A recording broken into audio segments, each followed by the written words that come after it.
રમેશજી, હા આ તમારા વાવાળા જોઈને કે માધવપુર દરિયો જોવા લઈને આવ્યો. તું કે હાથ કરી કરીને તત્માં ભાગી નાખ્યો વાત કરનો હતો આ તમારા વાવાળા જોઈને એ રવાજી, આવું અરે આ તો કહેવાય છે. કોઈને આમાં તો ચેતના દનિયા જોઈને તો મોટા મોટા એટલે તમે કશું ના જોયું હોય. અરે આ તો કોઈ દરિયો નહીં અમે એક વખત ગયા હતા જેના હતા તાના તો જો આખા ગયા હતા દરિયો તો મોટો હતો એ રવાજી, હા કાના જતા હોય ને જો, જો આવો આવ્યો, જો ને એ આટલું બધું કોની આવો આ તમારા ડોસી લઈને અહીંયા આવતો બહાર. કોકન વાંચન. એને એક નહીં ના આવે આ તો દોખાનામાં જેટલું કોની આવે અને બહુ અંદર ના જતા. રવાજી પલડી ધૂતી પલડી ભલો ચલો એ રમેશજી, બહુ અંદર ના જા, તોફાની દરિયો. અરે જો કોના દીધું ધોતીનો કોના દીધું ધોતી એટલે તો ધોતી પલળી જાય તમારું. વાત કોનો હતો પણ આ પેલા જો દરિયો નહીં હોય બહુ તોફાન કરે આ તો તોફાની છે. એ રમેશજી, પલાયો એ કેવું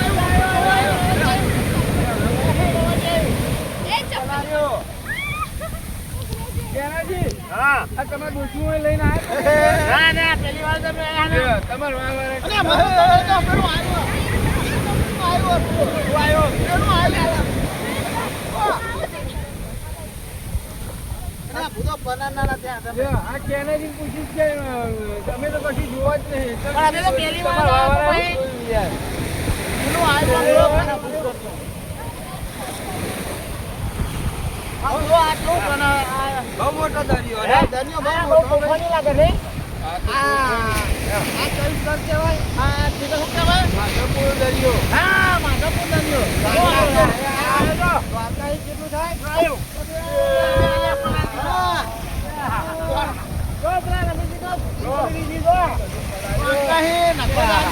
આવ્યો, આવ્યો. જય માતાજી મિત્રો. કયો ભાઈ?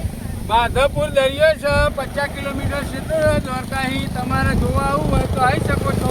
મસ્ત લોકેશન હે જો. જોઈ લ્યો. જોઈ લો. ઊંટ જોવા મળશે, ફોરવ્હીલ ગાડી જોવા મળશે, મોટા મોટા જહાજો છે.